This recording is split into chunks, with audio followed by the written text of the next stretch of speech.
안녕하세요. 반갑습니다. 오늘부터 ACA 포토샵 자격증을 취득하기 위해 함께 공부할 SBS 아카데미 컴퓨터 아트 학원 남상우 강사입니다.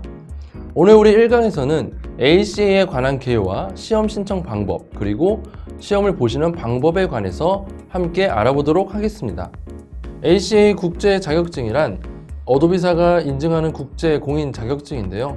어도비 프로그램을 활용하는 데 있어서 보다 정확하고 신뢰도 높게 측정되는 자격증이기 때문에 디지털 커뮤니케이션 전문가들의 추천서와 동등한 가치가 있습니다. 또한 시험 종료 후 시험 결과를 바로 확인하실 수가 있습니다. 1000점 만점에 커트라인이 700점이므로 700점만 넘으셔도 합격으로 처리가 되기 때문에 합격자들에게는 세계 공통의 인증서가 바로 발급이 됩니다.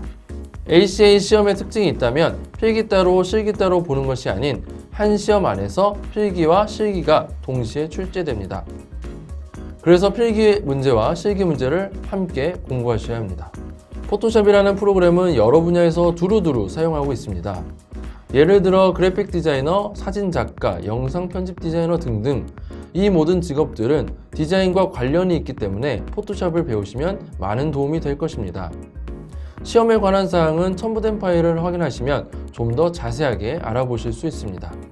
ACA 포토샵 자격증 강좌는 총 4강으로 진행이 됩니다. 1강에서는 시험에 대한 개요와 방법에 대해서 알아보고 2강까지 실기 문제 풀이를 진행하며 3강, 4강에서는 필기 문제에 대해 풀어보도록 하겠습니다. 자, 그럼 지금부터 실기 문제 풀이를 진행하겠습니다. 자, 1번 문제 풀어보도록 하겠습니다. 1번 비파괴적인 방법을 사용하여 이미지의 방사형 흐림 효과를 적용하십시오. 모든 사전 설정 필터의 기본값 설정을 사용하십시오. 자, 가로치고 이런 문제가 나오면 꼭 끝까지 읽어보셔야 합니다. 자, 포토샵으로 가서 1번 문제 풀어보도록 할게요. 자, 처음에 이런 사진이 하나 나오게 됩니다. 이런 사진이 하나 나오면 일단 1번에 필터를 스마트 필터로 변경을 하셔야 돼요. 그래서 필터에 가보시면 스마트 필터로 변환이라는 것이 있습니다. 클릭을 하시면 얘는 레이어에 보시면은 이렇게 조그만한 아이콘이 하나 추가가 됩니다. 그럼 이 상태가 되면 스마트 필터로 변형이 되었고, 그 다음에 필터에 블러에 방사형 블러였죠? 방사형 블러, 레디어 블러를 클릭하시면 이러한 옵션 창이 하나 나오게 됩니다. 뭐 어마운트 10에 뭐 블러 메소드 퀄리티 이런 게 나오는데 사전 설정 값은 그대로 하라고 했었기 때문에 그냥 OK 눌러주시면 됩니다. 자, 이렇게 바뀌었죠? 그래서 밑에 레이어 창에 스마트 필터라고 뜨면은 이제 필터 효과가 제대로 들어갔다고 보시면 될 것 같아요. 다음 문제 넘어가실 건데 이제 CBT 시뮬레이션 방식으로 진행이 되다 보니까 포토샵 창이 이렇게 크지가 않습니다. 시험에서는 굉장히 한 요만한 크기로 이렇게 나올 것이고 그 밑에 다음 문제라고 이제 버튼이 하나 있을 겁니다. 그때 그 버튼을 눌러주시면 다음 문제로 넘어가게 돼요. 자, 2번.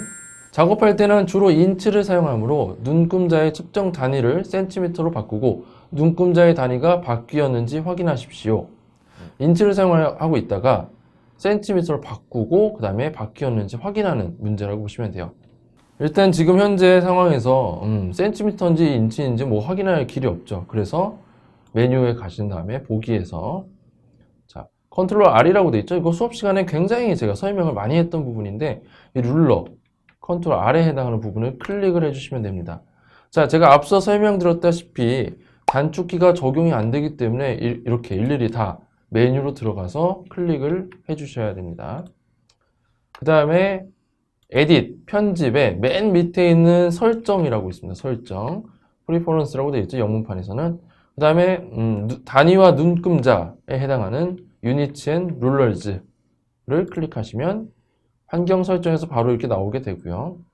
지금 현재 센티미터로 되어 있네요. 이게 만약에 다른 걸로 되어 있었다면 센티미터로 바꾸시고 OK 누르시면 됩니다. 그 다음에 바뀌었는지 확인하는 내용이 있었죠.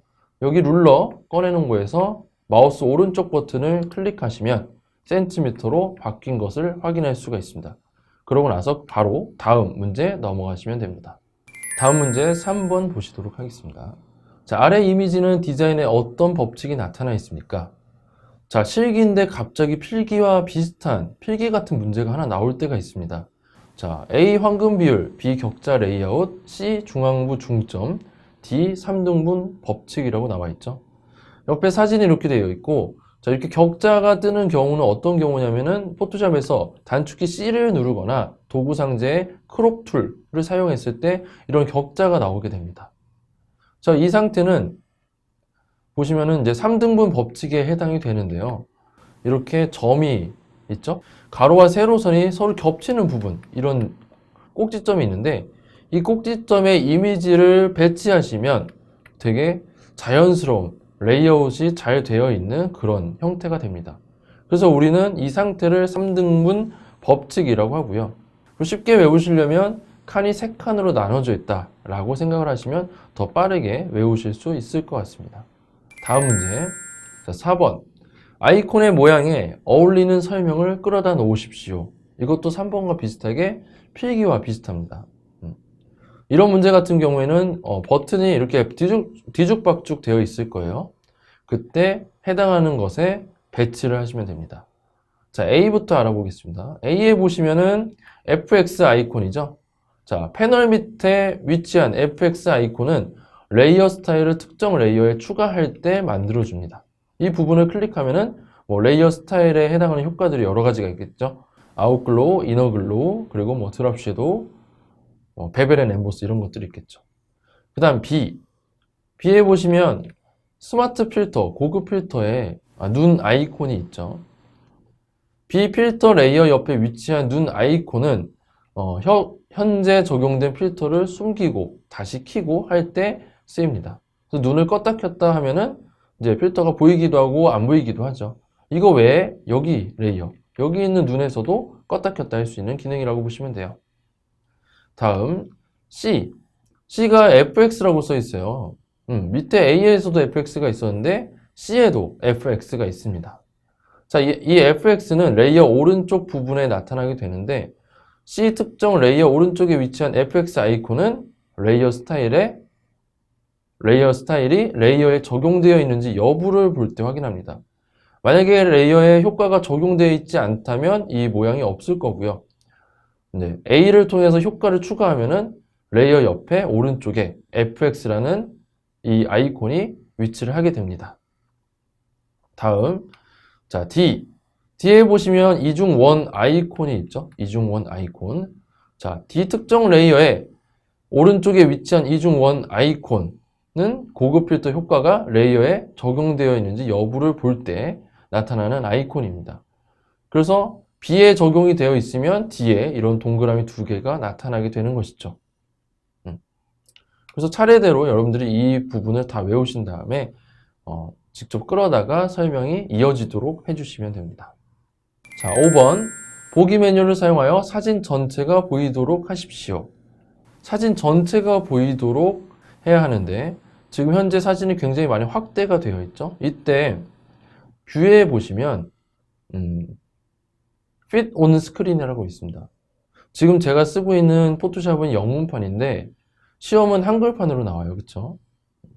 제가 지금 영문판으로 진행하는 이유가 있다면 여러분들이 보통 평소에 학원에서 배우실 때 영문으로 진행을 하기 때문에 일단 공부를 할 때는 이렇게 영문으로 되어 있는 상태로 공부를 하시면 되고요.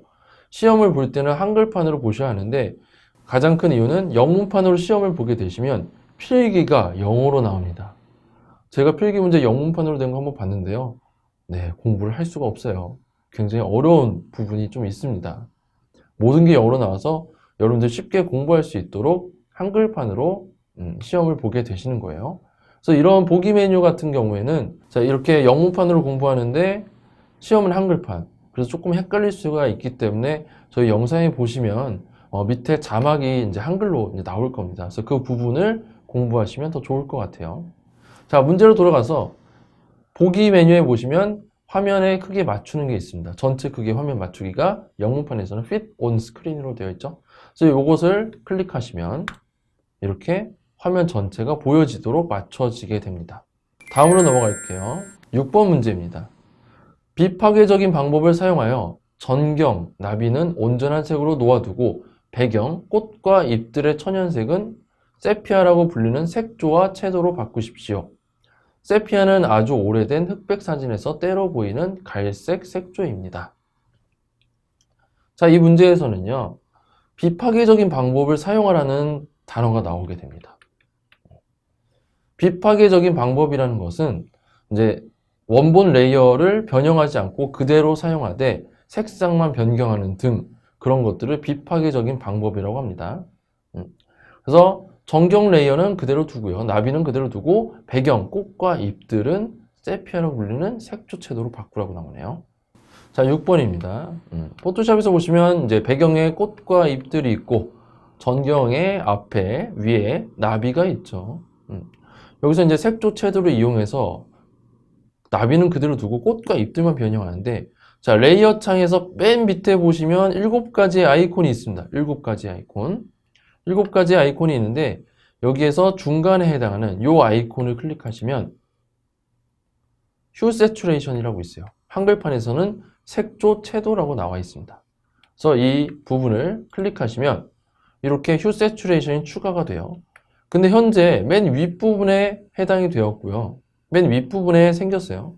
여러분들은 나비는 그대로 두고 색상 변경이 돼야 되기 때문에 클릭하실 때 주의하실 점이 있습니다. 이렇게 바로 클릭하지 마시고요. 지웠다가 꽃과 잎들에만 변형을 줘야 되기 때문에 이 부분을 클릭하신 다음에 그 다음에 색조 채도를 추가하시면 됩니다. 그러면 그 레이어 바로 위에 휴 세츄레이션, 색조 채도가 추가가 되죠. 자, 이 부분에서 여기를 더블 클릭 혹은 이 부분을 클릭하시면 프로퍼티스라는 창에서 이제 나오게 되는데요. 한글판에서 보시면 기본값이라고 나와 있을 겁니다. 그래서 이 부분을 클릭해서 세피아, 한글판에서는 암갈색이라고 써 있어요. 암갈색을 클릭하시면 꽃과 잎들에는 색상이 세피아 색으로 이렇게 변형이 되고 나비는 그대로 있죠. 그래서 이렇게 추가하신 다음에 암갈색 체크하시고 색상 바뀌는 거 확인하셨으면 바로 다음 문제로 넘어가시면 됩니다. 다음 7번. 웹페이지에 사용할 투명한 백그라운드의 로고 이미지를 갖고 있습니다. 원본 파일을 바꾸지 않고 200에 200 픽셀 해상도를 가진 png24 파일로 logo.png 이름으로 저장하십시오. 자, 포토샵에서는 저장하는 방식이 여러 가지가 있는데요. 우리가 아는 다른 이름으로 저장, 여러분들 아시는 컨트롤 쉬프트 S로 많이 알고 계시는데, 자, 내보내기라는 것도 있어요. 그래서 확장자 중에 JPG, BMP 여러 가지가 있는데 PNG 파일로 저장을 할 때는 이 부분으로 가셔야 됩니다. 자, 그래서 포토샵으로 가보도록 하겠습니다. 자, 7번에서 이제 보시면은 이제 PNG 파일로 저장을 하고 나옵니다. 그래서 파일에 가보시면 익스포트, 내보내기에 Save for Web, 레거시라고 써있죠. 한글판에서는 웹용으로 저장, 그리고 이 가로치고 한글로 레거시라고 써있습니다. 레거시. 자, 이 부분을 클릭하시면 새로운 창이 뜨게 돼요. 자, 그 다음에 이쪽에 보시면 기본값에 현재 png24라고 체크되어 있네요. 그렇죠? 만약 이게 다른 걸로 되어 있으면 여러분들이 이걸로 바꾸시면 됩니다. 바꾸고 나서 그 밑에 바로 밑에 보시면 transparency라는 단어가 있는데요. 이 부분이 만약에 체크 해제가 되어 있으면 흰색으로 표시가 돼요. 그래서 꼭 체크를 해서 투명도가 체크되어 있는지 확인을 하신 다음에 이제 밑으로 내려가시면 되고요. 그 밑에 보시면 이미지 사이즈라고 해서 이제 사이즈가 적혀져 있는데 우리가 가로 200픽셀에 세로 200픽셀로 하라고 했었죠. 그래서 이 부분에 숫자판 200 치고 밑에 치시면 되는데 문제가 뭐냐면 포토샵에서는 이 링크가 연결이 되어 있으면 제가 200으로 하면은 이제 그 이미지가 그 비율이 바뀌게 됩니다. 근데 ACA 시험에서는 이게 링크가 되어 있어도 따로따로 쓸 수 있게 돼요. 저는 일단 이렇게 쓰도록 할게요. 시험에서는 링크가 연결이 돼 있어도 200, 200 서로 똑같이 적을 수가 있습니다. 자, 그 다음에 이제 다 됐으니까 logo.png라고 저장을 해야 돼요. 그래서 save 버튼 누르시고 이름에 로고라고 한글로 치시면 돼요. 근데 잘못해서 영문으로 잘못 치시는 경우가 있는데 그럴 경우에는 문제가 틀린 걸로 처리가 됩니다. 그래서 한글로 로고 적으시고 그 상태로 그대로 저장 누르시면 끝납니다. 그 다음에 다음 문제 넘어가시면 돼요. 자, 8번. 전자책 커버는 웹페이지와 비슷하게 전자 스크린에 적절하게 치수를 사용합니다. 전자책 커버를 만들 수 있도록 폭 1600픽셀과 높이 2400픽셀 치수의 새 포토샵 문서를 만드십시오. 자, 포토샵에서 여러분들 다 아시죠? 파일에 뉴, 새 문서 만들기 누르시면 이런 창이 나오고요. 자, 그 다음에 우리가 이제 픽셀로 해야 되는데 이게 막 다른 걸로 이렇게 바뀌어 있어요. 그럼 여기다가 여러분들은 흔히 많이 실수하는 게 1600 쓰고 나서 요거를 픽셀로 바꿔요. 그럼 어떻게 되죠? 다 바뀝니다. 다른 숫자로 환산이 돼요. 그래서 항상 여기에 있는 단위를 가장 먼저 픽셀로 바꾸신 다음에 숫자로 1600 치시고 그다음 세로에 2400이죠? 2400을 치시면 돼요. 그 다음 밑에 레졸루션이라고 나와 있습니다. 자, 전자책 커버는 웹상에서 볼 수 있는 거기 때문에 레졸루션은 72가 되어야만 해요. 그래서 이 부분 확인하시면 되고 네, 백그라운드는 네, 화이트로 되어 있을 거예요. 이 상태로 OK 누르시면 네, 다음 문제 넘어가시면 됩니다. 자, 다음 문제입니다. 9번. 당신은 여행서적 표지를 만들고 있습니다. 표지에 텍스트를 구성해야 합니다. 먼저 제목과 부제를 중앙에 배치하십시오. 그리고 색 피커의 스포이드 도구를 사용하여 글자의 색을 건물의 왼쪽 외벽이나 기둥의 색으로 지정하십시오. 라고 나와 있습니다. 자, 일단 글자를 이제 중앙으로 배치를 해야 되고요. 글자 색을 스포이드 도구를 이용해서 건물의 왼쪽을 찍어야 되는데 이 부분은 어떻게 하는지 한번 보도록 할게요. 자, 문제에 보시면 단락이라고 되어 있는 요 아이콘이 있습니다. 패러그래프인데 요거를 클릭하시고 중앙 가운데 있는 것을 클릭하시면 중앙 정렬이 되죠. 글자 색상이 검정색인데요. 이 검정색을 건물의 외벽을 클릭해서 바꿔주셔야 됩니다. 자, 그래서 일단 도구 상자에 여기 T라고 되어 있는 이 타입 툴을 선택하시고 그 다음에 글자를 선택하세요. 그 다음에 여기 색 피커라고 하는 것은 이제 컬러 피커 창입니다. 요거를 클릭하시고 바깥쪽에 빼보시면 이렇게 스포이드 툴로 바뀌게 되는데 건물의 외벽이라고 있죠. 자, 건물의 외벽에 잘 보시면은 회색뿐만 아니라 약간 파란기도 있는데 크게 상관없습니다. 이 부분에 클릭을 하시면 색 피커 창, 컬러 피커 창에서 이렇게 변형이 되고요. 그 상태로 OK 누르시고 위에 체크 버튼 누르시면 됩니다. 문제는 끝나요. 네. 다음 문제로 넘어가도록 할 건데 자, 간혹 가다가 위에 체크 부분이 안 눌러질 때가 있습니다. 뭐 크게 상관없으니까 네, 색상이 바뀌면 다음 문제로 넘어가시면 됩니다. 자, 10번입니다.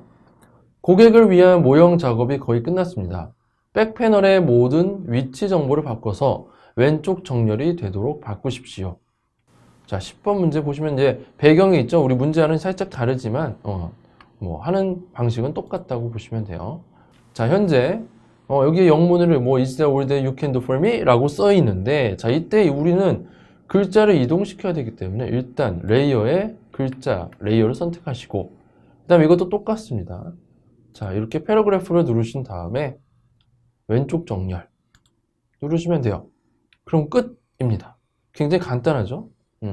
대신 여러분들이 이 아이콘을 익히고 계셔야 돼요. 패러그래프는 네, 패러그래프의 P자처럼 생겼는데 이제 거꾸로 생겼다고 보시면 돼요. 이렇게 쉽게 외우시면 될 것 같습니다. 자, 10번까지 문제풀이를 해보았고요. 시험 문제를 풀 때에는 필기와 실기 함께 나오기 때문에 두 항목 모두 공부하셔야 합니다. 시험을 보실 때 문제만 봐도 바로바로 풀 수 있도록 지금까지 배운 것들 모두 복습하시면 되겠고요. 다음 2강에서도 실기 문제 계속해서 풀어보도록 하겠습니다. 감사합니다.